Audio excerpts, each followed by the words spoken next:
Jokanyo mang'iyo arita mag lowo koro jiwo jopur mondo ti gi yore ma ok mi lowo lal ndhadho ma gin godo. Giwacho ni gie sani piny Kenya lalo omenda maromo bilion 170 nikech koso ndhadho mar lowo. Jokanyo go mane obedo gi twak gi jofwambo wacho ni gie sani gisetiego jopur maromo 228. Gino ma giwacho ni osemiyo lowo maromo eka 87 duogo ndhadho mane gin godo kinde mokalo. Bende ka giikore ne chenro mar chieng' jiwo miyo mar lowo, jolony go koro jiwo rowere mondo donji e pur gi lwetgi ariyo. Support at least 8 households. Healthy soils need 3 things: knowledge about soil management. Number 2 is investment of capital.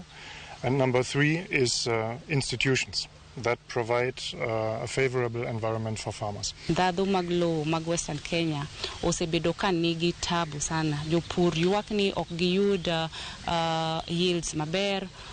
Iwacho ni lowo margi ok migi cham bedo maber, kendo jopur bedo gi kech.